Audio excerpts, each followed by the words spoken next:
human and non-human animal oppression is the same. The way we oppress other people is the same exact excuse that we use. We focus on our differences. We say you're white, I'm brown, and because of our color, therefore that's justified to oppress me. But we know that this is just ridiculous, because we know that the only really relevant question is that if you oppress me, I suffer. If you stab me, it'll hurt. So just apply the same thing to other animals. People say that vegans think that a human is identical to a cow or to a pig. That's not what we are saying. We are saying we are different, but in the only way that it matters, we are identical. And that's our capacity to feel pain and suffering.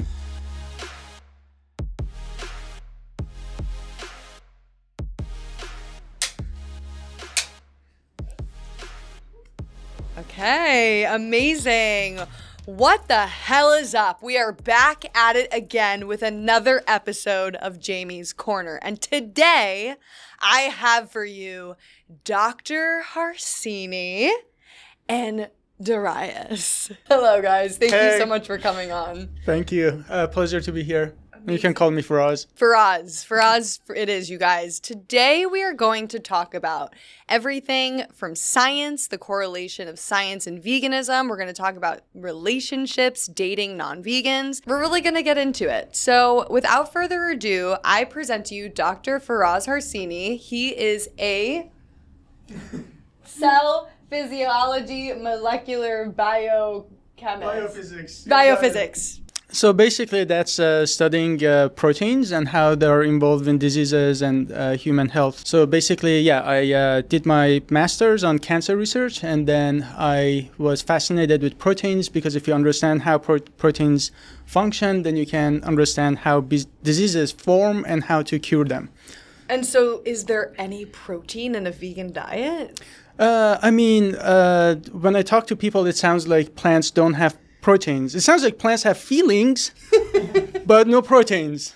But yeah, that's my favorite question because I say, you know, it just happened that I have a PhD in protein science. So yeah, of course, plants have proteins, and you get all the proteins you want from plants.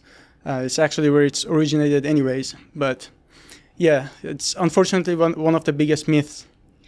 It is so, I mean, it's the bro science. It's so ridiculous. It's like the meat, dairy, and egg industries just put out billions of dollars to trick everybody into somehow thinking that there's no protein in plants and also that you need meat to build muscle. It really makes no sense. So we can get into that and break that down. But before we do, why don't you introduce yourself, Daraius? What's up? What's up? I'm a new vegan, so I know Faraz has been a vegan for over a decade. You've been at it for a long time. For me, it's just 3 years ago, and I watched the documentary Dominion, and if you haven't watched it, I encourage you to watch it. And that did it for me. I decided I didn't want to abuse animals anymore. And it's kind of weird it took me so long because growing up, I actually volunteered with an animal welfare group. And we would go out and save dogs and cats. And then I would come back and eat ham and all the other meat stuff. And there was a guy who was vegan, and he said, you know, isn't it strange that you're going out and helping these dogs and cats and you're coming home and harming them? And I thought he was a nut, but I still said, okay, I'll try it. It kind of made sense. But I couldn't go more than 3 days without just like wanting to shove ham back in my mouth. And yeah, it was an addiction for me. And I didn't really acknowledge it as an addiction. I would make a lot of fun of people who were vegan and vegetarian. When I was in school, I was a little mischievous, so I took a chicken leg and I ran after someone who was vegetarian until he cried. You did not. Out you go. Out you go. You're being punished. What? Isn't it amazing the defense mechanisms that we have as people and some of the really nasty, mean comments that you get from people that eat animals? Why do you think that is? What was going through your head at the time? I don't think I really thought about it that deeply. It was just that my friends did it, my parents did it, it tasted good, and I would say I didn't look for any disconfirming evidence. I just looked for evidence that supported my point of view, that there's no point being vegetarian. Vegetarians are skinny and weak. Everything that I could use to buttress my viewpoint is what I took in, and I used that as my arguments. And I've pretty much used every argument. Maybe not plants have feelings that much, but I would say it's unnatural. We're not meant to do it. It's just silly. What's the point? We're all going to die. go down the list. So I've done it all, and I really think this comes from a heavy bias because we already grow up eating animal products and we like the taste, so we just try to come up with any excuse. A hypothetical that I generally propose is, imagine you actually hated the taste of animal products. You absolutely hated it. Would you just shove animal products in your mouth just because you think you're worried about crop deaths, or you're just worried about proteins or whatever? When you think about it, everyone does it because eventually they just enjoy it and it's convenient and they just don't want to deal with going vegan. So it's just the convenience and it's the taste. But don't tell me that you are eating animals because you're just worried about animals who are dying in during harvesting season. It's really the dumbest argument, and I think one of the least thought out arguments. I always say that it's just because people regurgitate Joe Rogan from one podcast episode that he did where he had some guy on that was talking about, oh, well, there's mice that die in crop production. What people fail to realize is that there are 80 billion farm animals that we need to raise, that we need to feed. What the hell do you think those animals are eating? So if you want to reduce suffering, you should definitely go vegan because it takes over 60% of the agriculture that we grow to feed the farm animals. And ultimately, that results in more crop deaths. And I think that the statistic is that there's about 150 billion farm animals that are killed every single year, and there are about 1.7 billion deaths in crop deaths. Absolutely. So it's obviously a lot less. Not even including fish, because if you include fish, then you're over 1 trillion animals who are being killed and suffocated to death. And so don't tell me you're eating animals because you're just concerned about animal welfare. That's your That's a great point. So I'm glad you brought it up, because if I'm being honest, in my journey, there was dishonesty that I wanted to say I loved animals. I actually went and helped the dogs and the cats, right? But I didn't want to acknowledge that I was actually harming them. And I sense that that's what happens to a lot of people when they come up with excuses, that it does take a person of honesty and integrity to realize that if I slit the throat of an animal, blood comes out, they squeal for their life, the light leaves their eyes, they shrivel up and die, and the other animals watching them know that this is going to happen to them. And there's no amount of excuses. They don't know what they're feeling, or animals don't have emotions. We know at an emotional level, we know deep down, we know in our heart, if we have any analytical capability, we can use a rational argument that if this was to happen to another mammal, why wouldn't they feel emotion and pain, right? And we use all types of excuses to just avoid seeing that, because if we see that, we know we have to change. And many of us just don't want to change. And I'm a prime example of that. It's easier to dangle the chicken and chase the vegetarian than it is to acknowledge that I'm the monster within. Oh, I love that. We're definitely taking a soundbite from that because that is so true. And as activists, we see those reactions on a daily basis, whether it's through social media, whether it's through cubes of truth, where we hold TV screens in public places and show people where their food products are coming from, whether it's any form of activism. We are like a mirror and a reflection to show people their own guilty conscience in a way. And oftentimes I say, honey, it's not me, it's you. And the way that you're reacting is actually just a reflection of how you're feeling on the inside. So I would rather have a reaction out of somebody than no reaction at all. And part of the reason why is because I almost find it more concerning if somebody just says, I don't care. Yeah. Whereas if they are getting a little bit defensive, they are actually reaching a stage of truth. And the 3 stages of truth, 1 is ridicule and humiliation, 2 is violent oppression, and 3 is acceptance. And we are seeing the wheels turn in these people's minds. They are thinking about what we are saying. And a defense reaction is actually a step towards, I think, going vegan. That's a great observation, because I've heard a lot of people say, oh, you shouldn't say anything that offends others. But I don't think that's the model to look through it, right? Because one, if someone else's reaction controls what I say, then I'm basically a puppet, right? I'm always walking on eggshells, as they say. I'm always trying to figure out how not to trigger that person. I'm not saying you should trigger that person, but what I'd invite activists and everyone to see is that as long as my intent is not to humiliate you or make you inferior and me superior, it doesn't matter what I say and it doesn't matter what the other person's reaction is. As long as my intent is coming from a place of love and compassion and care, it doesn't matter what the other person's reaction is. And the example I like to use is that, hey, imagine there's a child or a woman or a man standing in front of a bus and you go and tackle that person. It's a very violent action, right? Body to body, you're physically moving them away from that bus. But at the end of the day, it's a very loving and compassionate thing to do, right? So similarly with our words, it's not what others think, it's whether our intent is coming from truth and compassion. And sometimes you have to yell at the child to take his hand away from the stove. 100%. I just wanted to add, even people that you mentioned that they rather have like no reaction or they say, oh yeah, I just don't care. I think even that is a form of resistance. So when it comes to resistance, we are like evolutionary designed to resist changes. And like there is a reason that habits are hard to break, because every time we stuck with a habit, it meant that we survived. Everyone who died was the person who went to try something new and, you know, didn't end well. So there is a reason we like habits and we don't like to break them. But even those who say that, oh yeah, I've seen the footage, it just doesn't bother me, I don't think they are being genuine. I think that's also a form of resistance, because when you ask them, so if you like step on a dog's foot, you're just going to say, yeah, you know, these animals don't have souls. I don't really care, you know.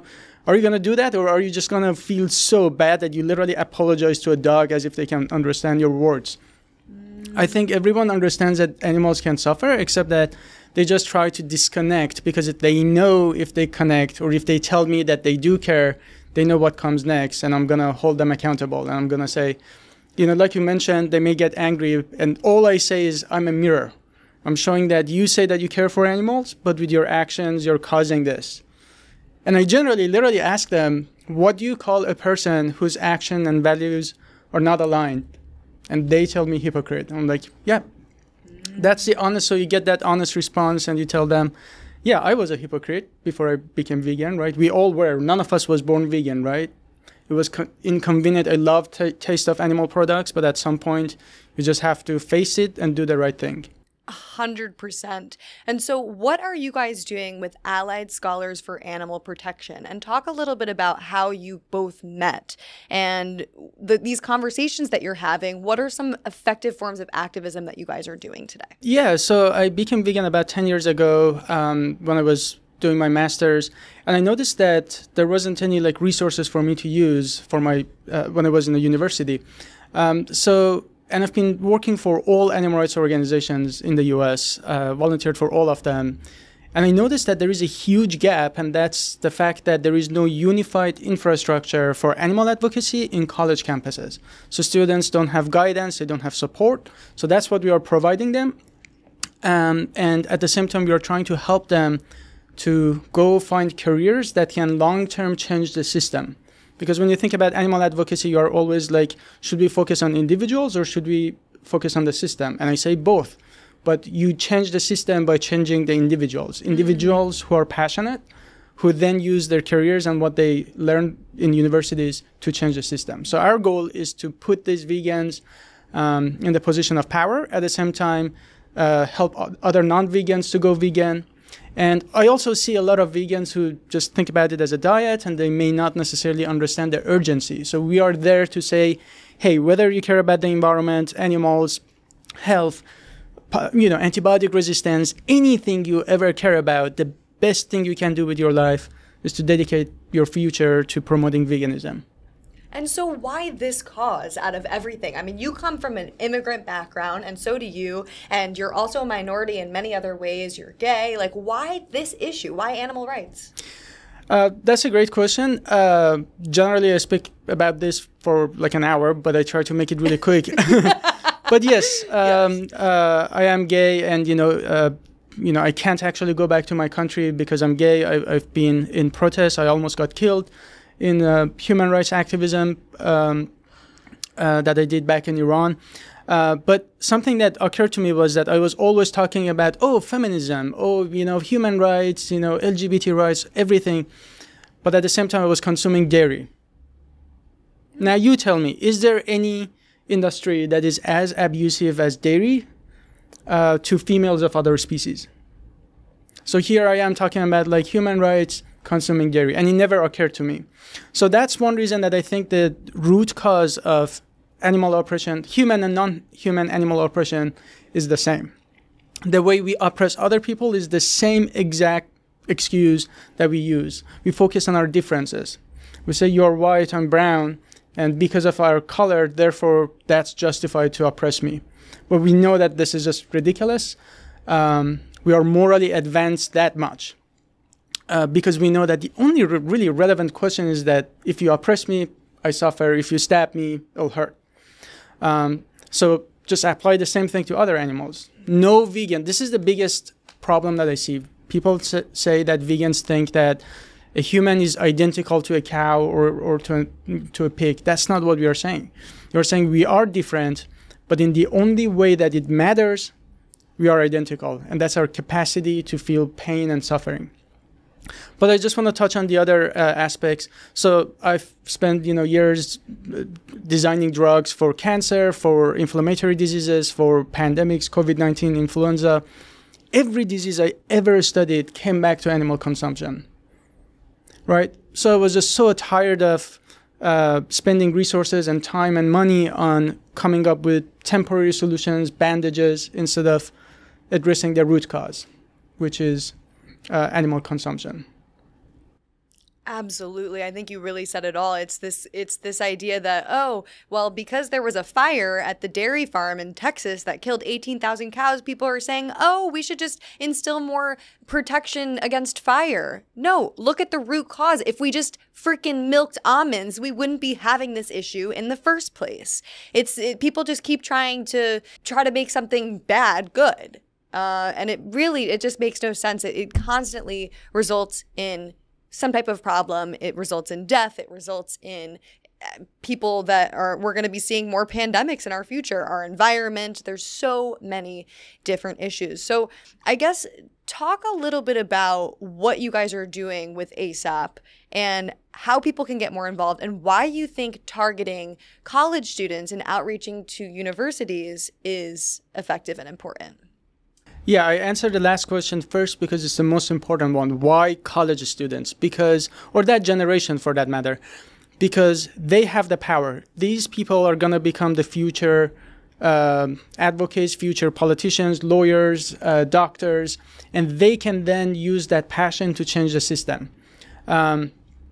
There is so much talent in universities. Every time I'm on a campus, I see smartest people. They are so passionate about these issues. They care about the environment. They care about health.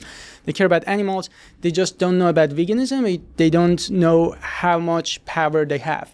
So we really want to harvest that power. We really think that the solution is in this generation. So that's why we're focusing on them. And also, generally after college, people already have careers, and the older you get, it's harder for you to change. So that's just the best, time to influence the future generation. And we really want them to become the future leaders. But what we are doing, we basically, with allied scholars, we focus on 3 areas. One is outreach. So we help vegans not to shy away from talking about, why they're vegan, understand all the, how to defend their position, because there's so much misinformation there, right? So we help them to speak up. I think Daraius can talk more about this, but vegans have been told that, you're always talking, you're always saying that, famous joke, how do you know someone is vegan? Oh, don't worry, they tell you, right? Haha. Yeah, how do you know someone is anti-racist? No, you would know, because if you make a racist comment, it's our moral obligation to say something, right? We are not worried about ourselves to be judged. We say something. So first thing, we want to train and support vegans to be vocal. Second, we work with medical schools. We bring plant-based nutrition to medical schools. We really want to bring that education in. And third, we work with dining halls to go plant-based and reduce that barrier that people say, it's just really hard to go vegan. So we want to remove that barrier and generate a positive feedback loop that it just grows and grows by itself. Amazing. I think that's absolutely incredible. So, okay, you're doing all these amazing events at college campuses. So what are some effective outreach events that you have? One of the most effective ways to do outreach is actually giving away dog meat and human breast milk. Lovely, Faraz. So why dog meat and why breast milk? Because we noticed that people are just very concerned about protein bioavailability. And it turns out the protein bioavailability is actually higher in dog meat. So it also tastes better, right? So for a lot of people, they're against animal cruelty, but as long as it tastes good, it justifies animal cruelty. So there you go. You have now dog meat that if you roast it well, it's just amazing. Tastes amazing. It has all the nutrients that you want. And breast milk, human breast milk, right? It's meant for humans, right? Instead of like dairy milk, which is like meant for baby cows. So it's designed for humans, it evolved for humans, nutritionally adequate, and why not? Absolutely brilliant. And I hope you guys know we're being facetious here, okay? This is, it is not actually dog meat, and it is not actually human breast milk, but it really does draw people in and get them thinking, oh my God, they're right. You guys have a point, right? Because then they're able to actually look at this issue head on for what it really is. So why not just drink human breast milk as opposed to cow breast milk? And by seeing the demo, you really get those wheels turning. Especially when it comes to when people say, oh, harming animals is wrong. We just have to do it, quote unquote, humanely. Then we say, here are dogs. We treated our dogs humanely. And they still say no. I'm like, how come? Yeah. If humane slaughter and killing makes it okay, then how come you still have problem? It just goes to show the speciesism that exists. Exactly. That people have this, they're drawn towards dogs, but then it's okay to harm a cow, chicken, pig, or turkey. It really just makes absolutely no sense. So what about some conversations that you guys have had with people? Anything stand out in mind? I know you just released that video with Natalie Fulton. Yeah. Tell me a little bit about that guy that was yelling at you. To answer your first question about some of the conversations, what we've noticed is that when we talk about dogs, people come in saying, is this for real? You shouldn't do that. It's disgusting, right? And they come and say, you shouldn't be harming dogs. And we say, well, what's the difference between a dog and a cow? And then they say, well, one's for consumption, one's for not for consumption. And we say, well, what happens if I kick that dog? Does it feel pain? Does the cow feel pain? So in many ways, they've done our work for them. And then what's fascinating is that when we say, yeah, you're absolutely right, you shouldn't be eating dog and you shouldn't be eating cow and pig, that's when it switches and they realize what's happened, and then they'll fiercely try to justify why dog bad, cow good. So again, it makes our work easier because they've already done a lot of the arguing for us, and we're just pointing it out to them. And the last demo that you guys did was absolutely brilliant. You had a whole tent set up. You actually had advertisements playing on a TV screen showing Labrador Retriever meat and, pug filet mignons or what. I mean, seriously, brilliant advertising. And I think you use your background in marketing and advertising to pull this event together. So it was really, really well done. I really would love to do this with you guys one time because I think it would be really fun to see people's reactions and get people thinking. So I guess, one thing that we also experience a lot of is this humane washing, this green washing. Oh, pasture raised, free range. So what does the word humane mean to you?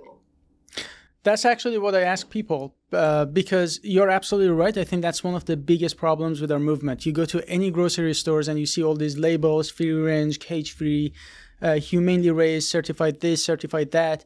And people tell me, yeah, the footage you're showing here from factory farms is terrible. It just has to be done like nicely. And I ask them, or humanely, and I ask them, what is humane? And generally they don't have an answer for it. And I tell them, if you actually look up the word humane in dictionary, that means act of compassion and kindness. So an example of killing an animal compassionately is when a dog is sick and old and we put them down in a vet office, we pay out of pocket, we are crying, we just like emotion. We do it because we are reducing their suffering. So that's an act of compassion. But when you eat an animal just because you like the taste, when you kill a healthy animal who wants to live because you just like the taste of their flesh and body part, that's anything but compassion. That's literally the definition of being selfish. So if we compare that to any other, just like not directly comparing humans with other animals, but just applying the logic elsewhere. Let's say I, kill a person after torturing them. Scenario B, I kill them after I drug them and, they pass out and then I kill them, right? So I think everyone realizes that the second scenario is not just morally okay because they didn't feel pain. So that, of course it's better. It's ridiculous that people,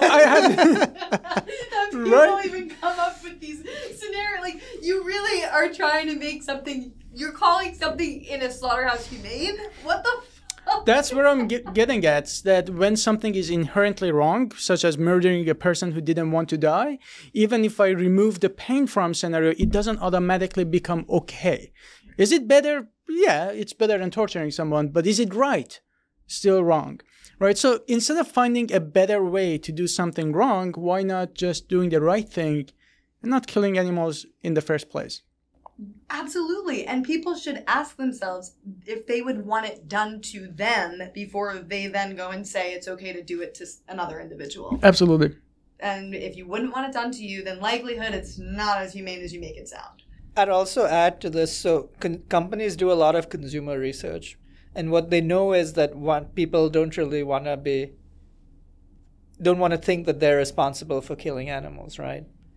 That comes up as one of the objections to buying their product. So how can they make it smoother for you to buy their product? They give you, if you go to Whole Foods, go to any Whole Foods above the animal flesh aisle and see all the happy animals and all the certifications that happen, right? So all this is done to make the consumer feel better that, hey, when you buy the animal flesh that's shrink wrapped, you can do it with a good conscience because the animals were treated humanely, they lived a happy life. And that's what helps sell their products. So just know that when you buy that, you're just falling prey to marketing. There is no humane way to end the life of someone who didn't want to die. Someone was telling me once, I buy my meat from somewhere, like animals are raised in they're just super happy. They just have one bad day. It irritated me so much. It's like, to me, a bad day is like when I have a flat tire. That's a bad day for me, not the day that I get my head chopped off. And that's very interesting. So we use these euphemisms, right? And it's very important to call these out as euphemisms, because if we call them out for I have my throat slit, people would not buy it, right? This is why whenever you have regimes who do despotic things, they use phrases like the final solution instead of saying concentration camps, right? Or it's the same thing that happens with animal products. They lived a happy, humane, well-cared for life. It's not that they were crammed into my industrial barn and then I stunned them and they were still alive as the blood came out of their throat. It's so true that if slaughterhouses had glass walls, people would probably not eat these products. Mm-hmm. We spend so much of our time as activists. It's part of our identity. It's part of who we are. And a lot of us tend to gravitate towards other activists and towards other people that also support animal rights. But what about our partners? I think none of us was vegan, right? So at some point, someone came to us, held us accountable, and we saw the truth and we changed. So I think we should just give this opportunity to everyone else and be kind. But I think when it comes to relationships, especially if you're an activist and your whole purpose is to save animals, how can I be with someone who's literally the cause of the problem I'm trying to solve? I mean, think about it as any other form of injustice, right? If we think what's happening to animals is a form of injustice, then would we tolerate if our partner, for instance, just think about another form of injustice. Women's rights. Women's rights. Imagine my partner was very rude to women. He sexually assaulted women. And I'm like, yeah, and here I am, I'm like a women's rights activist. Mm-hmm. Does it make any sense to be with this person, right? Yeah. Unless we, talk about it and say, hey, this cannot last. We just you either have to change or this is the end of it.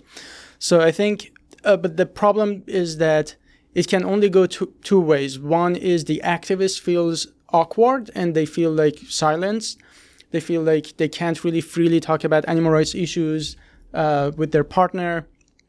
or that they have to speak up, and then you get a lot of challenges and it's going to fall apart. I think it can be one of the hardest things for activists is to be with a partner and even just with close family and friends that don't get it.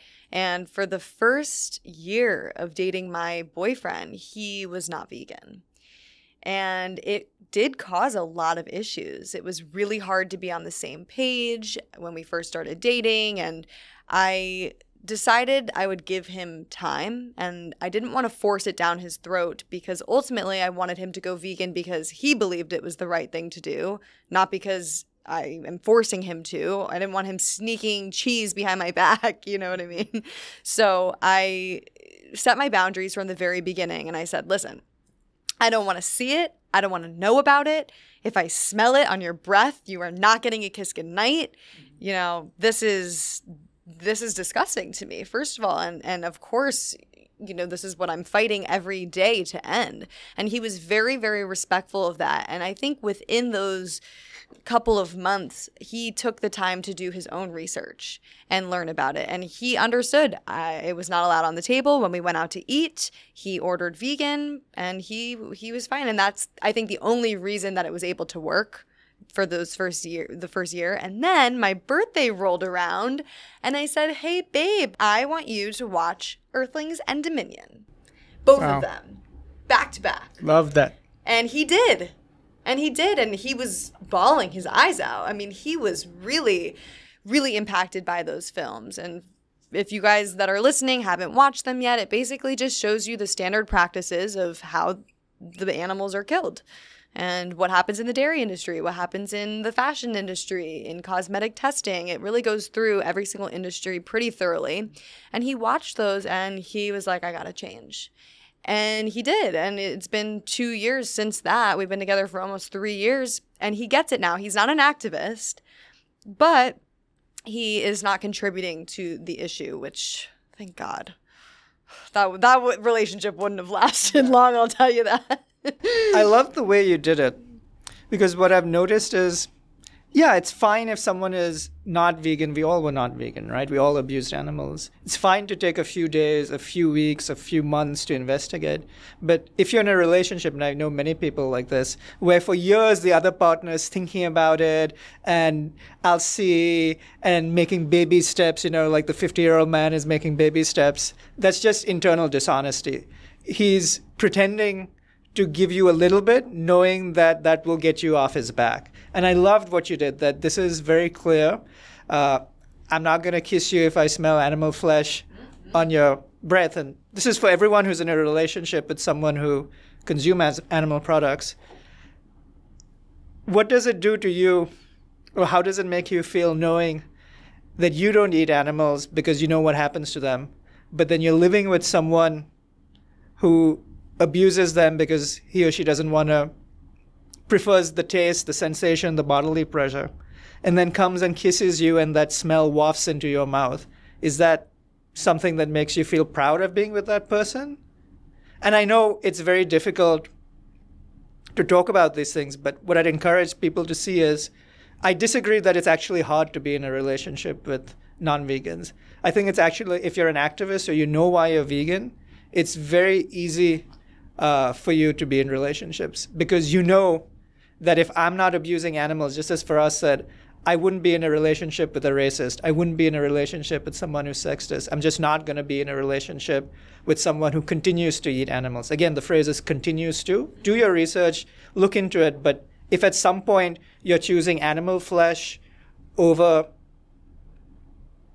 not killing and not being violent to the most innocent and compassionate creatures in the world, how are you going to benefit me? And I know we don't ask this question in relationships, but at least the way I see relationships, it's very different from my parents and my family. I don't get to choose them. So maybe they get a little more slack. I still hold the line. I still say, if we are going out, it has to be without animal flesh, otherwise I can't come. And they make accommodations because everyone knows deep down that it's not a whim. Like if I was to say, dye your hair pink and wear a green shirt and only then I'll go out for dinner, they'd laugh me out of the room, right? But if I say, let's go to a place that doesn't serve animal flesh and I'll make sure it's tasty, they come along. Why is that? because they know inherently that there is something valuable and loving in that. And also, maybe they don't want you to feel super uncomfortable. I mean, you've set those boundaries, and I think that that's really important to do, and not just on the animal rights activism topic, but just in relationship in general. You should set your boundaries, and I think that allows for a healthy conversation and a healthy communication going forward. I think we also aren't taught what to look for in another partner, right? So when you look at the media, you look at movies, you look at our parents, what do we choose? Usually it's someone who looks good and someone who's fun, right? And we think those are the attributes to choose in a partner. And yeah, that could be fine for a few weeks or a few months. But if you're thinking about something that's long-term, those things fizzle out. That's why they call it, you get the 7-year itch, the new relationship energy. It's kind of like another form of entertainment, right? I'd say that I'm not against relationships, but there has to be a deeper purpose, right? How is this human being going to help me reach my highest potential? And how am I going to help her reach her highest potential, right? I think that's a much loftier reason to get into a relationship than just fun and pleasure, right? And I think relationships that have that I will challenge you and you challenge me, are the ones that work. Ideally, my companion should be telling me, no, that's a stupid thing 50 times a day. That's the type of partner I want, because I do lots of stupid things. He's single, ladies. So that I actually wanted to. I am. Okay. Yeah, it's the best thing. It's the best thing I've done. The moment that I realized that I always wanted a relationship, just because I saw it in movies and I grew up as if like this is by default. At some point I grew up, I thought I'm gonna have a wife and children.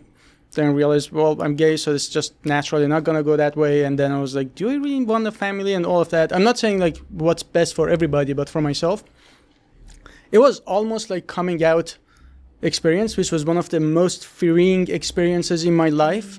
It was just as amazing when I realized that I don't have to be in a relationship. If I find somebody that holds me accountable and makes me a better person, then that makes sense. But to that, I actually wanted to say, if we are finding it challenging to speak up to our partner, I think it's a good exercise to do some self-reflection and see why we are so uncomfortable. And a lot of times it comes down to insecurities. And it's okay. I think we should be honest that we are humans, and you could be the loudest activist on the street, but when it comes to your relationship, then you're just insecure. Why would I not give them this ultimatum? Because I'm worried that they may leave me. Then, so what? What happens if they leave me? Well, I don't want to be lonely. Okay, so it's about me. So am I putting myself ahead of animals being tortured? Is that what I'm doing, right? Is that the person I want to be? I'd rather be with a person that, every time I'm like a little worried about, should I say this? Will I lose my friends? Daraius comes to me and says like, you should say it. You shouldn't worry about your relationships, but with friends and other people, right? Just put animals first. So that's a person that I want to hold me accountable and make me a better version of myself, rather than now I'm nervous, I can't speak my mind. Absolutely. I think that that's so important. And it did get to a point with my partner where I did have to just start speaking up, and I did put my foot down. And that's when I was like, you're watching Dominion. You're watching Earthlings, because I can't have you continue buying these products. I know that he loves animals. I know deep down it's just he wanted to stay comfortable in his ways. And you said before that it's much easier to mock vegans, laugh at vegans, than to look internally and say, I'm wrong and I need to change. And so I think just with this issue in general is the animal products are so normalized.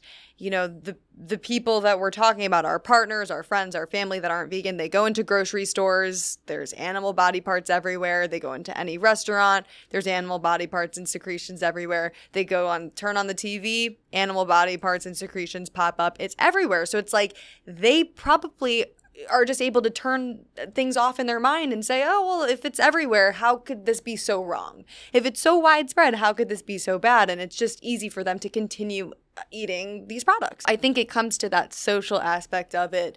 And for my boyfriend, it was a lot of like, he was more so, I think, afraid to stand up to his friends. Yeah. But for us, it is very interesting. So there's a very clear mental hierarchy in everything we do. And if animals and saving animals is higher than the pleasure of being with someone else. And let's be very honest, when we're with someone else, it's usually some form of pleasure that we're getting. As Faraz pointed out, we're not feeling lonely. Maybe we get sex, maybe we get companionship, all those type of things, right? And then you have to ask yourself, is my petty pleasure more important than animals' lives? In which case, fine, go ahead. But know that that's the choice you're making. I think many people make this choice unconsciously. And it's fine if you want to make that choice, but just know that's the choice you're making. Or do I want to save these innocent, compassionate creatures who've done nothing to me? Do I want to facilitate their throat being slit? Because let's be very honest, when you're with someone who pays to slit their throat, you're actually emboldening that person to do it, right? Whereas if you were to toe a line and say, hey, you can't be with me if you do this, that person might shape up. And the example I like to use is Renee from Rowdy Girl Sanctuary, right? That her husband was a cattle rancher, they had cows, and she said it always tore at her, and she one day said, choose the cows or choose me, but choose one of them, right? And that's when he changed. And until you give people this choice, they will not change, right? It's human nature. I would do it as well, that if you want me to do something and I don't want to do it, I'd do everything to convince you that I'm doing it, right? And we all do this. So stand firm. And I love how you set the boundaries with your boyfriend, and you were very clear. I really admire that. It was hard. It was really hard. You know, it's somebody that especially in the beginning, there's this lust. I'm like, I love him. I don't want to lose him, but also I shouldn't have to sacrifice my morals and my values for this person. And if he's really the right person for me, then he'll get it and he'll change and he'll understand. Because ultimately in the future, I want to raise my kids vegan. I don't want any ifs, ands, or buts. I don't want any questions about this from my partner, you know, obviously. So I'd rather just weed out the bad ones now. Yeah, I love that you do that, because we don't spend most of our time with our parents or with our friends, right? It's the partner who would influence us the most, and we take in everything from them, right? And if they at some level think it's okay to abuse animals, it's going to definitely be in contrast to what any of us would think, right? And I ask myself that how is this person's abusing animals justifies my being with her? So in other words, is there something that she's offering that transcends abusing animals? And I've almost never found that there is. Right. Well, the thing is that they don't see it as abusing animals. They say, oh, well, I'm not slitting their throat. The animal's already dead. Somebody else did it for me. And that's dishonesty, right? And it takes courage to say that my partner is dishonest and doesn't want to see the world as it is. She'd rather see the world as she wants it to be. Right. And that hurts, right? Because I chose her. So if I say that she's dishonest, it's a reflection on my ability to choose. The throat was slit for you. That's why it happened. There was a consequence to your eating the animal, obviously. So we try everything from civil disobedience to disruptions to talks. I mean, you're giving talks at MIT, Harvard, Columbia. We're trying everything. What do you think are key things that we need to know as activists and things that we need to do as activists to create change? I think for the most part, we just need all vegans to be vocal and advocates. Veganism is literally bad news, but it's literally the bare minimum that we can do, right? Shouldn't even be a word. We don't have a word for a person who doesn't abuse women. It's just given, right? So that's where we are with veganism. So we are not giving anybody a favor. That's just the moral baseline. So after that, we just have to treat it like any other form of oppression. So if someone does something that is, you know, inconsistent with that logic or moral value, then we should speak up. Now, the way we speak up can be very different. And all I say is that the most important thing is to do something and push yourself out of your comfort zone. A lot of people say, hey, I'm just not like a kind of a person who goes out on the streets and like talks to people. So I tell you this, I'm a doctor, I'm super busy, and I'm very introvert. I do not like to go out of my way and talk to random strangers on the street to talk about like what they shove in their face. Mm-hmm. That's the last thing I want to do. But I do it because I know that not enough people are doing it, and I know that this also connects me with the actual victim. So every time I see the footage, I remember why I'm fighting this fight. And so I know that naturally a lot of people say, oh, I guess I'm not really that talented in speaking to others. It's a lot of it is just training and not doing it and not feeling, because it's new, it feels uncomfortable. So I guess I encourage everyone to go out there and just try different things and learn and practice, and they become good at it. And after that, especially given the fact that I work with a lot of students, the best thing they can do is to use their careers. And this doesn't apply just to students. You can be older. You don't have to be a student. You can just look around and see what you have in your hands that you can use for this cause. I mean, think about it. We have very different backgrounds, right? You have like film, you studied film, studied biomedical sciences, he studied finance and business and marketing, right? None of us was vegan at the time, and we all gained this experience. And then the question was, okay, the goal is to save animals. How can we channel what we learned in the most impactful way to help animals?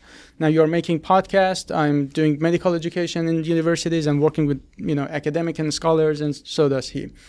And I never thought like his marketing and advertisement background comes so handy, but, with Elwood's dog meat, we could see how important it was. So it doesn't matter what you do. Donate your money, donate your time, and use your careers. I think that's the most impactful thing. But I have no doubt it's a big question. A lot of people don't know what to do. But I'm not worried about it as long as you have that fire. As long as you realize every second, thousands upon thousands of animals are dying, right? As long as you have that sense of urgency, you'll figure it out. What ignited that fire for you, though? Because I think back to when I first went vegan, I understood how urgent the issue was. I saw animals dying. I didn't want to contribute to it anymore.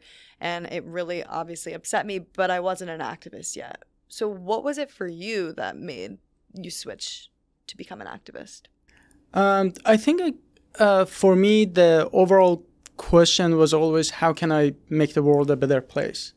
And even before going vegan, that was always a question. How can I do something better? I was studying chemical engineering. I was like, I'm not having the impact that I want. Maybe I just go do clinic clowning. So I went to hospitals. I played, like, as an introvert, I went, did clowning in hospitals to make, like, cancer patients, like, happy. Then I asked myself, is this all I can do, or can I do something better? I was like, well, if I study cancer, that'd be better. So I always ask myself this question, how can I do more? How can I make this world a better place? And that's what I truly find joy. And, that's when I die, all I want is to be able to look back and say, the question will not be how much money I saved, how many people knew me, how many relationships I had. The only thing that will be important for me is the impact. So I can look back and I say, those are the lives that I saved. You rescue an animal and you're like, if I didn't do anything else in my life, I saved you. So I guess that's a fire. And then when you look at the numbers, and now so I understand that I want to do something that makes the world a better place. And I feel like a lot of people do. A lot of people donate to charities. They work on, climate. They care about the environment. They do different things that they really want to make the world a better place. But if you understand the numbers and magnitude and scale of animal suffering, there is literally nothing else that matches that. And so once you combine these two, there is only one thing that you can do, and that's dedicating the rest of your life to this cause. Yes, and this is a cause that relates to so many issues, from human rights to the environment, to health, to animals. It's something that is kind of connected to everything when you really break it down. And not to knock myself, but I was not somebody that really cared about anything except partying and being cool and hanging out with my friends. And so it's like, if I could go vegan and become an activist, literally anybody can. Like this path was something I would have never seen myself going down. If anything, I was kind of the class clown. I was never in class. I was like, I could care less about anything political, anything social justice oriented. Like maybe, okay, I would want to volunteer at a dog and cat shelter, but it wasn't anything that was really on my radar. And in fact, I kind of wanted to just block it out because it's much easier to not think about the world suffering and just to kind of stay blind and ignorantly blissful. Kind of like when you look at the Matrix, it's like red pill or blue pill. Which one would you choose? And I was definitely in a state where I was just living my life and focused on me. I was very selfish. And I think about when that moment or when that time was that I started to wake up and see how my actions affected the world. And I don't know if it was something where over time that it was multiple seeds that were planted in my mind that then one day I was like, okay, the snap of a finger, I need to go vegan and I need to speak up about these issues. And I think also what it was for me was after I did go vegan, it was seeing other people speak up about this issue. Like I think back 5 years ago, I would be so proud of myself to where I am today because I was one of those people where I was like, oh, I could never have a full-on conversation about this. I'm a little nervous. I'm scared. I don't really know the facts. If somebody asks me this question, I wouldn't know what to say. And I will say that by looking at Humane Hancock, Earthling Ed, Ryuji Chua, like looking at other activists and how they articulate themselves and reading the research, looking at the science myself and analyzing it, I can say that now I can speak up about these issues and it's really just practice and it's learning and it's like every single day I'm learning more and more things about this world and how many things we really have to change, you know? You made a very good point with like looking at other people who spoke out and that motivates you because I always ask people, like think about people that you admire, even not in animal advocacy movement, just like in general, like, you know, people say Gandhi, MLK, all those leaders. And if you really think the quality that you admire in them is the fact that they spoke up and they didn't basically, they had the courage to fight for the victims and like not shut up until abolition of discrimination and violence. And they did not care what other people thought about them. They were in fact not popular at their time, right? They went to jail, they got shot, but they did not give up. And that's why they won. And everyone recognizes that, right? So how many, like all vegans love Earthling Ed, right? But if you love him, why do you like him? Because he takes his time, he goes out there, he's done his research, and he's doing something that we all know needs to be done. So if that's a quality, and just remember, these are not superhumans, right? Those qualities exist in us too. We just have to focus and find them and train, and we can be just as good, if not better, right? Well, social change is uncomfortable, right? So you look at times you were saying people didn't like MLK. Now we look, he's a hero now. But it's kind of the same thing, you know. People don't like vegans because we're creating that uncomfortable change. We're trying to create a shift in status quo, and so I really think that it's so important to recognize you gotta just stop caring so much what people think of you. This was a huge thing for me. Like I really cared so much about what people thought for me. And I think when I decided to take on this cause and fight for the animals, I just had to let that go. And you kind of develop a thick skin. You know, I read through some of my TikTok comments or Instagram reel comments, and I just laugh at this point. I mean, it's unbelievable how unoriginal people are. Like, give me something to freaking work with, people. I get it. Meat is tasty. Like, people will just comment, like, oh, they'll comment a bone and a steak, and I'm going to eat 2 times as much because of you. It's like, yawn. I've heard this a million times. Come on, people. But you're actually making a good point. Yes, you may actually lose friends or, you know, people may resist, but you also find like-minded people. I mean, duh. We wouldn't have come together. Literally 3 different countries, 3 different places in the world, you know, our lives crossed. And you ask how we met. We actually met during like Anonymous for the Voiceless Cube. You know, I was like, I just need to go out there and do something. And I was at some place at the right time. And he was there. And we found that we both had that fire. And we're like, how can we do more? And that's how we became friends, right? So you actually find... So if there is one selfish thing to veganism, that's veganism has brought the kindest and most compassionate and smartest people to my life. And if I didn't do that, I would not have these people around me. And that's the best thing I have for myself. I completely agree with you there. I've met the most incredible, selfless people. I mean, we would die for this cause. That's just, I think that right there says everything. And I would not have connected with some of my best, closest friends if not for veganism. So, you know, while we do deal with struggles and deal with people losing friends, family even sometimes, we do gain lifelong friendships, and you kind of understand each other on a deeper level than.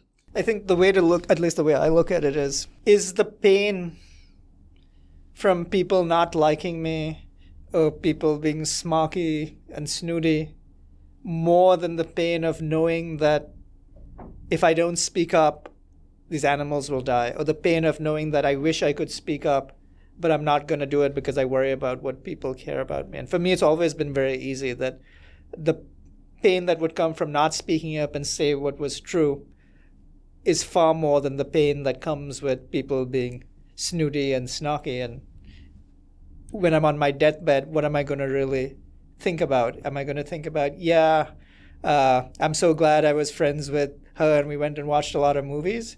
Or am I going to think about, yes, I'm so glad I fought for this cause, this big cause, this massive cause, and we made some inroads into it? What would be better for me? And to me, it's much better to have a big, large goal that I may never achieve, but at least I fought for it with everything that I had.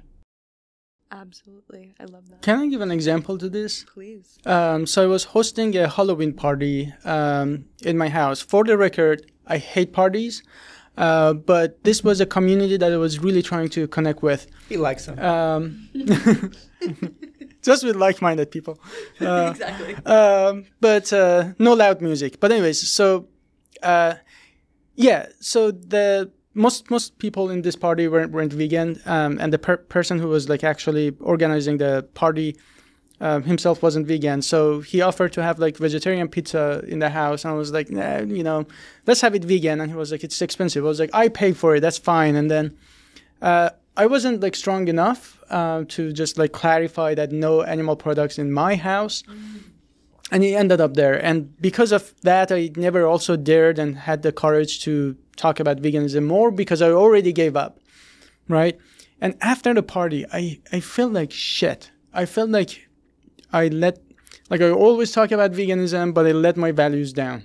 Like I go hold other people accountable, but I can't even hold myself accountable because I have this insecurity that, I want to just connect with these people.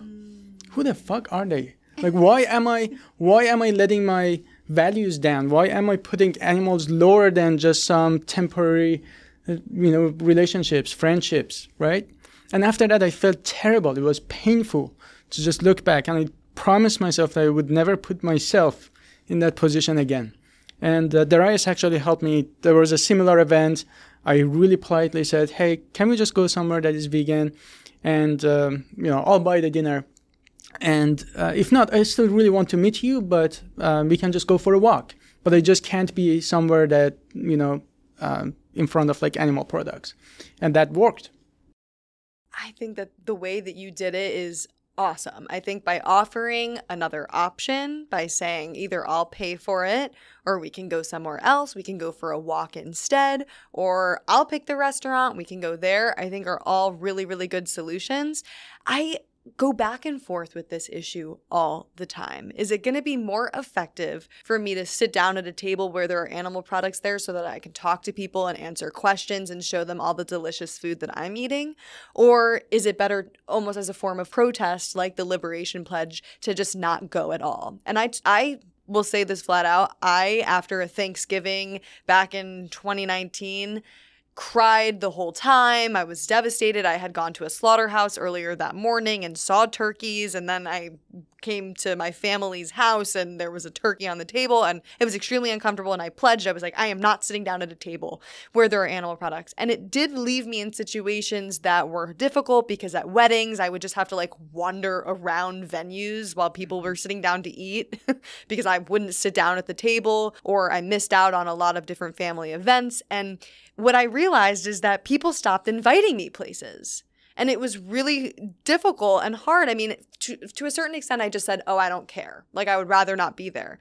But there were certain events where I kind of did care about not being there, like a grandparent's birthday celebration. You know, my grandparents were in their 90s. Like, how many birthdays are they going to have? You know, there were certain things where I just felt super disconnected from everyone. And I still do to a certain extent, because I don't really put myself in these situations. But I'm curious to know your thoughts. Like, I go back and forth on it, and I kind of weigh out the situation now at this point. I'm trying to think the last time I was at a table with animal products. I can't even, I think I might have gone to some event where they were giving out hors d'oeuvres where there were animal products on it, but I obviously refused, and I was like, no, thank you. Like, I don't really eat animal flesh. I love that you brought this up, because for a lot of people, meals means connection. Yes. And when you say, I'm not going to share a meal with you, what the other thinks is that the connection is broken, right? So I think there's a way you can do both using just how you language it, principles of nonviolent communication. So knowing that the other person cares about the connection and you care about the animal abuse, there's a way to phrase it as, I've seen a few documentaries and I've been to a slaughterhouse and I've seen how the animals die and I feel very uncomfortable around animal flesh. At the same time, I value our connection. You and I go back a long way, and I want you to know that I still want to connect with you, but can we do it in a setting that does not involve eating animal products? And here are a few options. Tell me what sound good to you. And one can be, we go to a restaurant and I'll make sure I order tasty food, because everyone cares about the food. I'll make sure the food's very tasty. If you have the resources and you want them to actually sample vegan food, you can say, hey, I'll treat you to dinner. In my experience, virtually no one has said no to that. Mm-hmm. Or you can say, oh, we can go do something outside of a restaurant and we can still have our connection, like maybe we sit in a park or go for a walk, right? And I think if you can say that and the other person cares about you, they will meet you somewhere. So in my experience, it hasn't been particularly terrible. What's harder is to say it the first few times. And what will happen sometimes is that you'll find that there are people who you thought were close to you but aren't really that close. All they care about is the personal bodily comfort. And at some point, it's best to let them go. But in my experience, friends, family, even business colleagues, when I put it that way, we always find a place to meet. So, and maybe another way of doing it is to say that, hey, I really don't like animal products. And if you want to go to the event, you can say, can you make sure that there's something that does not involve animal products? So that way, at least you have something to eat as well. I usually don't do that. To me, it's made my life a lot easier because it's cut off all the crap, all the parties, all the functions, all the social nonsense. I have more time to do the things I want to do. Yeah, I think that these are all really, really good suggestions. I also really like cooking with friends and being like, let me show you how to do this. Let me show you some of the products that I have, and maybe you can go and buy this too. Because I think that a lot of people find veganism to be restrictive or hard, and, oh, well, I don't know how to, cook tofu. I don't know how to season it. And really, when you look at meat that you're eating, it's seasoned with plants. So it's just a matter of taking those seasonings and those spices and cooking tofu, making different tempeh dishes or seitan. And why don't we talk a little bit about protein? I mean, what exactly is it? And tell me, like, in your studies and with science, what have you seen in your experience being a doctor? So proteins, you can just think about like Lego pieces that you have limited number of like types of Lego pieces, but you build different things with it. You build a building, you build a human or whatever with different pieces, but they're all made of a limited number of pieces of Lego. So proteins are those functional things that we make with Lego. The tiny bits of Lego, those are the amino acids. So we have like 20 amino acids. half of them, almost half, you need to get from food, and the other half your body actually makes them. And they all can be found in all plants. Literally anything that has a functional cell needs proteins to function, and to have those proteins, they need all these amino acids. So that's where you get them.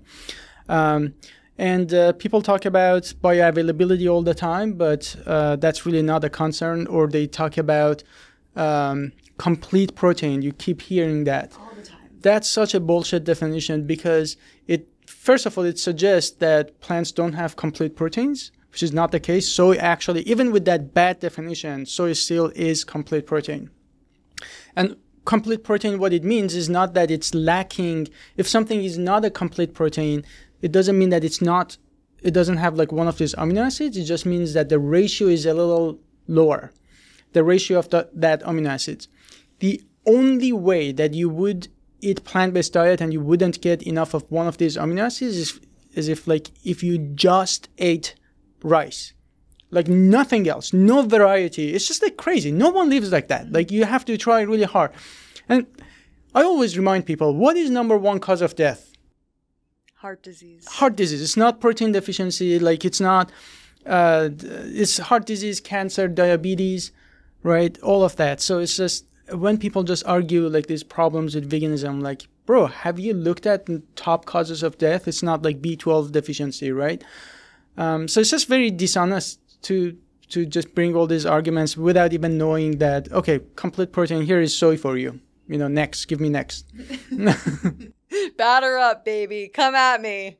You know, it's really, it really goes to show how little thought people have put into this. And it just shows that they're regurgitating information, false information that they've heard over the years. That is so important, because he actually taught me this.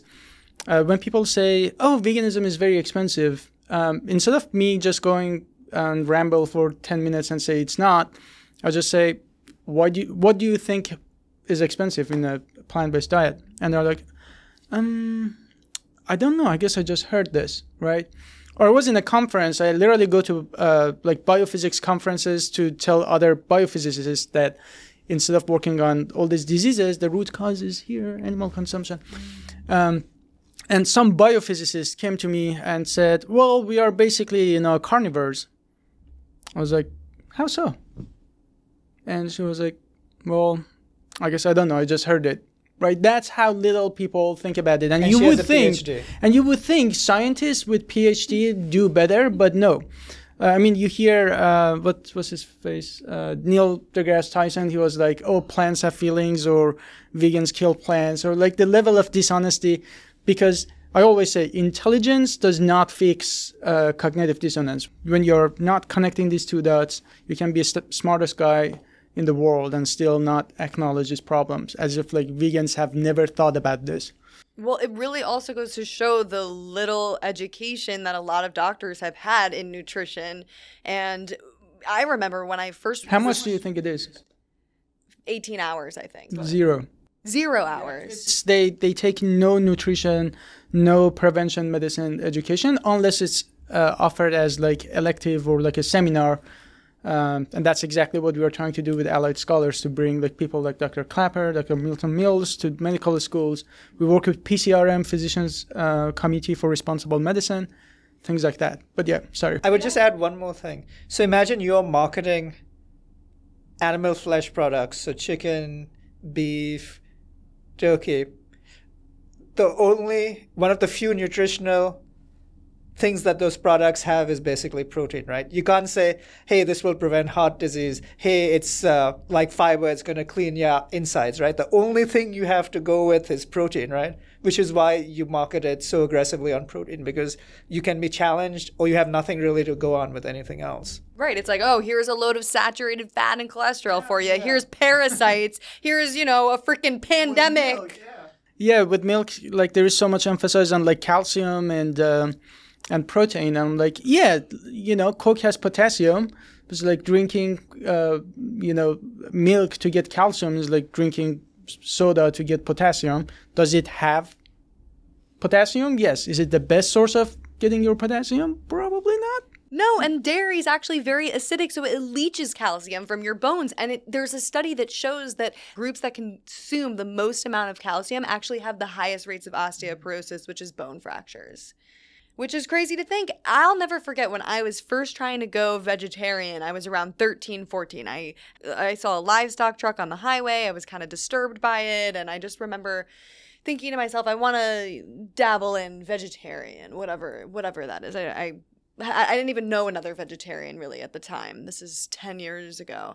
And I went to my doctor, my pediatrician, for a checkup. And I might have been vegetarian for 6 months. And she goes, where are you getting your folic acid? Where are you getting your B12? I'm like 13, 14. I'm like, I don't know. She told me that when I was going to have a baby in the future, that my baby would come out without a spinal cord and without a brain that functioned properly. And of course, as a young child, as a teenager, I'm like, that freaked me out. You can only imagine. There's literally millions you should of report her Indians. to the licensing board for malpractice. So wait, I go back 10 years later and I said, hey, Dr. Sue, like, I'm vegan now. And she actually, I don't know if she had looked further into the issue or what, but she is pescatarian now, which is a step in the right direction. But still fuck fish. Still fuck that. Yeah, fuck fish. So I talked to her about fish and how fish is, I mean, not only horrible for the animals, you're killing the most amount of individuals in the fishing industry, but how terrible it is for your health. It's one of those things where people are like, oh, well, I'll just eat chicken because chicken is better than beef. No, it's not that it's better than beef. It's just harming you in other ways. It's like, would you rather a bullet to the head or would you rather be hung from the ceiling? Pick and choose. It's like a game of Russian roulette. Every single animal product that you buy, you're literally playing Russian roulette. You're saying, oh, well, I might get salmonella poisoning today. Oh, well, I might get a parasite from this today. It's like, why not just eliminate these horrible things that can happen to you? Yeah, the carcinogenic compound in meat is actually from the heme iron in meat. But that you can actually find it in also chicken and also fish. So they all have that. They all have loads of cholesterol. And I just want to say this fun fact because it's so annoying when people talk about like bioavailability of iron, heme iron. It is true that heme iron gets absorbed faster. It has a higher bioavailability. What they don't tell you is that when you actually cook meat, heme iron actually goes down. You lose over like almost like 65% of heme iron actually precipitates, becomes unavailable. Non-heme iron, the version that you have in plants, is actually when you heat it up, nothing happens. And then you have phytates, which they call it anti-nutrients. Oh, plants have so many phytates, it's just like blocks like iron. Well, it turns out if you actually soak beans or heat or process plants by just like either processing in like Beyond or whatever, or just soaking beans or cooking, you release phytates, and iron from non-heme sources actually becomes more bioavailable. And that's something that people don't tell you. And the fact that in Australia and the UK, literally only 20% of iron is actually from the meat that people eat. So the majority of it is already from like fortified foods, like cereals and vegetables. It's crazy when you read that. And then you talk to people about veganism, iron, proteins, B12. It's like, God damn it. Oh, God. Well, how about this? I was iron deficient before I went vegan. Exactly. And now my iron levels are totally fine. In fact, I get my blood work done every year. It's actually one of the biggest, largest deficiencies in the world. So it's not even unique to vegans. Mm-hmm. Yeah, I mean, and B12 is one of those things where, you know, people should take a supplement because our farming practices are different. B12 is a bacteria that comes from the ground, and when you wash your vegetables... Made by a bacteria. Made by a bacteria from the ground, and when you wash your vegetables, you're not getting as much B12 as you may have gotten 500 years ago. So, you know, just get your blood work done, see what nutrients or vitamins that you may need, and kind of go off of that. You know what's really weird that I've heard is that people now have this new concept where they say that certain plants, I guess it might be the phytates, or it's something where they release something where they're trying to protect themselves, free radicals maybe, or I don't know what it is. But it's like to defend themselves. But I guess it's just so ridiculous. If it's so bad, then there are so many mammals, and just like look at our closest ancestors, like evolutionary relatives, right? So other primates, for instance, they eat primarily, not to say that we are identical in our anatomy, we are not. But, you know, And they say, yeah, these are chemicals the plants release to defend themselves. Have you tried to catch an animal? Tell me how I don't know, a chicken or like a cow will defend themselves when you're trying to stab them. It's just such a nonsense. And we know like millions of Indians like have been born and raised vegetarian for their entire life, and none of them is dying from plant toxicity of I don't know, beans and stuff. Yeah, we soak our beans in India for a long time. Like if you don't soak your beans, they look at you like you're stupid. Soak your beans. Soak your beans, people. That's a take-home message from this podcast. So what is it like back in India? What is the vegan scene like? So we got a lot of vegetarians, but I feel like there is a little bit of a resistance to the dairy there. There's a lot of resistance. So India is the number one dairy consumer in the world, right? And I think part of it is that people have a misplaced notion that in their religious scriptures there was need to have milk, right? So maybe 2,000 years ago, milk was very scarce because you didn't have factory farms. You had maybe a little milk left over after the calf was finished suckling, right? And you'd use those in rituals. Today, it's become this ostentatious display where you're throwing thousands of gallons of milk on religious deities. And at least the original intent was that this is something valuable to you, so you give it up in sacrifice of something bigger, right? Today, milk is not that scarce, and people give it away because they don't want to really give away the more valuable things, right? So in many ways, it's just unfortunate that people interpret the scriptures according to how they want, and they use that as a justification for cheese and butter and yogurt and things like that.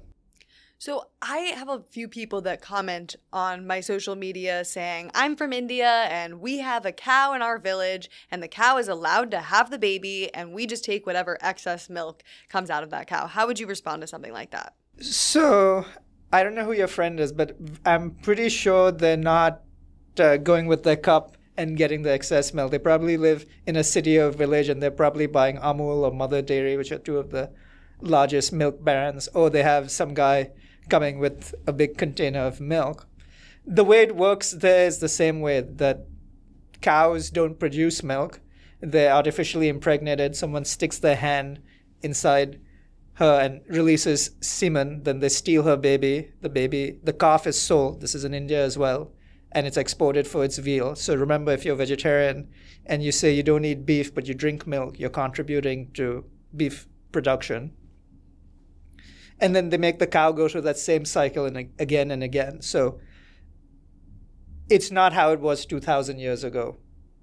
So flat off, unless your friend actually has a cow in her apartment, and Indian apartments are very tiny, or she's living in the village, which I don't think she is, it's very unlikely that they're getting the residual milk from a calf. But even still, I feel like we need to move away from this idea that animals are here for us. Right. They are not here for us. They're here with us. And I feel like, okay, if you're in a survival situation and you need these products to live and you need to consume these products for just to stay alive, okay, like I'm not here to talk to people in food deserts or people that really might be struggling. Maybe now is not the time for you to go vegan. I have to understand that aspect of it. But I think that the more we continue to say, oh, just because chickens lay eggs, I can take them, the more we're perpetuating this idea that we should keep exploiting animals. Yeah, animals are not there for us to use. And I would ask your friend too that if they eat cheese or yogurt or chocolate, it's likely not being made from the residual milk from the cow. Yeah. So to a very large extent, this is just given as an excuse. It's something that's perpetuated in Indian culture that we care about cows, right? But no one hurts the cow and harms the cow more than Indians today. And they ship the baby cows to where? They either slaughter them in some states in India where it's okay to slaughter them, it's legal to slaughter them, or they will export them to be killed. India is also the largest exporter of leather, which comes from dead cows. It's also the largest exporter of meat, which comes from dead cows and dead buffaloes. So the notion that Indians care about cows is just a figment of their imagination to make them feel good about themselves. No one abuses cows more than Indians today. And that's coming from you, not from me. Yeah. So I'm just making that clear. Yeah, I think that there's a lot of people that will use very far-fetched excuses to continue justifying their own behavior, to make themselves feel better about it. And I often run into people that will say, oh, I'm a hunter, I just hunt my meat. And I'm like, well, where did you have dinner last night? Oh, KFC. It's like, you're completely unaligned with what you're saying. You're not even following that train of thought. So back to some of these comments that we get, I know you wanted to say something else. Yeah, this is something that we really train activists to be aware of, and just like vegans in general, because when we talk to others, they literally always talk about these hypotheticals and don't exist. And I always say, if you are on internet arguing about veganism, you have the means to be vegan, right? And especially we both live in Texas, so we get a lot of like, oh yeah, I hunt all of my foods. And I was like, bro, first of all, what about dairy and egg, right? Done. That just killed that argument already. And then, are you telling me you're literally living in the middle of like Austin, Texas? Where are you hunting, right? And so hunting's just, not good and either. not that even just makes it right. Are you really eating deer 365 days of the year? You're saying that you shoot animals in the head and you're acting like that's something to be commended for? Yeah. Are you kidding me? But also I wanted to add, because a lot of people say, okay, fine, what about this chicken and, backyard chickens? First of all, we already agree that animals are not here for us to abuse. So, but on top of that, none of that actually prevents pandemics. So if you actually go to CDC website and look at the bird flu that is going on and killed 60 million chickens so far from last year to this year, you see that it says locally raised and factory farms. So both. So every time we have a little animal products, we become more and more responsible for the next pandemics and killing people. And to that, I also want to add that every single time we have a little animal products, we are normalizing consumption of animal products. So other people don't even know where this, maybe this is like some hypothetical milk that never bothered any animal. But like other people don't know that, right? That's where I actually disagree with Peter Singer, because he says like if you're on a plane and the only thing that they give you is like non-vegan food, it's okay to eat that. And I get where he's coming from. He's saying that whether you eat this or not, no animal is going to come back to life or not, right? So I get that logic. But what's missing here is that every time we eat this, we are contributing to normalizing animal products. And every single time we do that, every single time we don't reject animal products, that was an opportunity to educate others. I once asked Twitter, I said, what made you vegan? And this person said, oh yeah, I went on a dinner with colleagues and one of my colleagues refused to eat whatever and she just got salads. And then she asked why, and then they talked about veganism. Now she is vegan and she has raised her entire family vegan only because of that. Now if that person was, so-called reducitarian or flexitarian, whatever that means, if they don't have vegan options, they would just eat whatever, right? Here you go. That's a lost opportunity to educate others. Absolutely. I don't find it hard. I mean, it's a stand against oppression. It's like, would you eat the dog meat if it were on that airplane because that was the only thing to eat? No, you wouldn't. Exactly. So why does that make it any different if it's a pig, piece of meat, cow, fish? It's not any different. These are all individuals that wanted to live, that had every right to live and be here and exist like we do. And I think you said this in the beginning, it's like we don't have to necessarily be obsessed with animals and love them and see them as we see humans. You just have to recognize that we shouldn't hurt them and that they have a right to be here and live, and that's it. And that's really what veganism is. Simple. Yeah. And we should also see that consuming animal flesh to kill someone else that didn't want to die just to satisfy our taste pleasures is just abhorrent and wrong. And there's no two ways about that. It's a mark of an unloving person to put their pleasure over someone else's life. Yeah, and I sometimes I wonder, and I'm like, is the world just selfish? Are human beings innately selfish? Or can we really change people? Like, what was it? We're all different people. We come from all different backgrounds, but we came to the same conclusion that veganism is a moral and ethical. Of course people change, right? Otherwise, why would we be in this, right? Everyone has the spark of humanity. Everyone has that spark of compassion, right? But as you go through life and conditioning, you harden up. Why are children so fascinated by animals, and why do they play with animals? And as the illustration goes, that if you leave a 3-year-old with an apple and a chicken, what is she going to run after, and what's she going to eat, right? So it's something that's learned. We know that for sure, because we know that forcing children to eat meat takes a little effort. It doesn't come very naturally to them as well. It's the first form of oppression that's taught. Yeah. And I really do believe that if we taught our children to be kind to all living beings, that we would see a very different world. Because surely if the child could respect a little ladybug on her fingers, she can certainly look at another human being and say, you know, I want to be kind to this person. Yeah, it's all an act of separation. The animal's different from me, the man's different from me, the woman's different from me. So to answer your question, can you change people? Of course you can, but it will take different tactics. It takes, for some people, it can be speaking in a calm voice. For some people, it can be speaking in a more assertive voice. It can be being angry. It can be ignoring them. You use whatever tactics you have to get the message across, right? But everyone has got that spark, and just like you light a fire, sometimes you need friction to light the fire, right? And that's our role, to provide that friction. Ideally, we light the fire without the friction, but if you need it, you use it, right?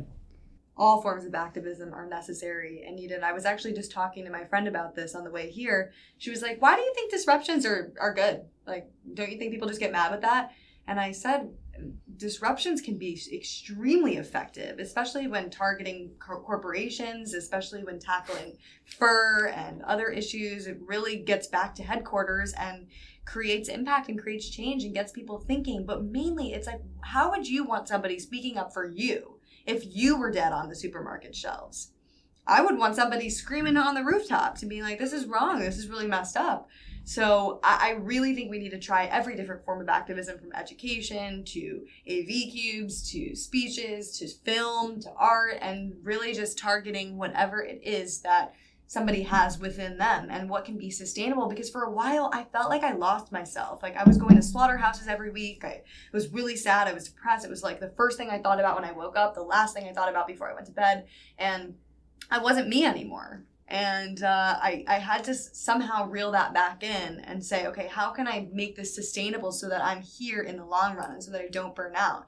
And that's when I started my Jamie's Corner YouTube show and started the podcast and started doing more film. I'm like, how can I amplify this message and reach people? And that's how this was born. I love it. Love that you did it. And again, I think this is a great lesson that you don't have to, you use what's given to you, right? So we're at war and you use the skills that are given to you. Some people are good at accounting. Some people are good at lawyering. Some people are great with TV and media. Some people are here good with proteins. You just use whatever you have. But yeah, if there's like really one take-home message here is like not being worried about like necessarily offending people, or like people say that the sign of how effective your outreach is like looking at if people are getting upset. But that's not how we look at it. I mean, I'm here today because one of my friends literally just came to me and said, Faraz, you say you love animals, but you eat them too, right? And I was like, ouch, I was upset with her. But she was right. And I changed. And all the activism I do today is because of that. And same with, you know, a lot of other activists. So just because the fact that someone gets upset doesn't mean that we should go necessarily yell at them or just be mean, but we should be compassionate. But at the same time, we should not compromise for animals. I love what you said. We should fight for them the same way we want someone else to fight for us if we are in the position of victims. Yeah, and I'm sorry, but by me saying a few sentences to somebody isn't going to be the make or break of them not going vegan. Are you kidding me? Like, you're not going to go vegan because I called you an animal abuser? Seriously? Yeah. Come on. Sometimes people need to see that reflection. And one thing I just want to add to this conversation on activism is that just know that if you're vegan, or forget vegan, if you believe in something, but you're not speaking up about that, that's a choice you're making, and that's a conscious choice. So just know that you're doing that consciously, that if I believe that I shouldn't be killing animals, but I refuse to talk about it, ask yourself, is this something I'm doing consciously? And am I comfortable holding the belief in my personal life, but refusing to talk about it anywhere else? So it's very easy to see when someone acts and to say, hey, someone's taken action. But equally, the choice to not act is also a choice. So just know that that's a choice you've made. So what is next for ally scholars for animal protection? What do you think is next for the vegan movement? I want to go 5, 10, 15 years from now. So our goal is to have ASAP chapters in all universities in the US. So whatever university you're going to, you know that there is a hub for you to get the support and get the training and use these resources to become a loud advocate, and then be trained to use your career for animal advocacy long term. So what our vision is that if we are successful, and when we are successful, these people then go become people like Eric Adams, like Cory Booker, like Dr. Kim Williams, very impactful people who then believe in veganism so much that they're going to change the system. If you think about it, like our basically model is Federalist Society, it started from basically a student organization, but they're so effective. Today, 6 out of 9 Supreme Justices are affiliated with Federalist Society. So that's what we want. And that's the Christian groups on campus. It's like a conservative group. It's not a Christian group. It's conservative group associated with law schools. So it's not to say that we agree or disagree with what they do, but they are effective in what they do. And you mentioned Christianity. In all universities, every time you go there, Christians are out there talking about something that they're passionate about. Now, I'm not religious, but I really admire how seriously they take it. And if they take it so seriously, here we have trillions of animals dying every year. What are we doing? If we are not on campus talking about it, educating others, bring everyone in. So our long-term vision is that with ASAP, we can help the movement by influencing people in the position of power. So to have a group on campus, every campus you're at, every university advocating for animals. I always say I'm a scientist, but you can replace me in science. You can just train another PhD, right? But not everyone becomes me because not everyone will have that fire. So my goal is to produce more people who go back, do their PhDs or doctorates or become lawyers with that fire, with that vision in mind, that now I'm going to learn and use everything I know to advance the movement. Yeah. So since you brought up the movement, one thing I'd encourage everyone to take seriously is that this is literally a war. We are fighting against a very well-funded set of opponents with billions, maybe even trillions of dollars in terms of revenue they get from their product. They have vast resources at their disposal in terms of marketing. You can't turn your head 180 degrees without seeing an advertisement for animal flesh or secretions. So please take this very seriously and know that it's a fight. That doesn't mean the big guy always wins, right? You have David and Goliath. History is replete with examples. Even the founding of the United States was in some ways a shock because you have the world's premier power, the United Kingdom, facing off against a ragged band of people who didn't want to be ruled by them, right? So it doesn't necessarily mean that we will lose, but what I can guarantee is that if we don't fight, we will lose.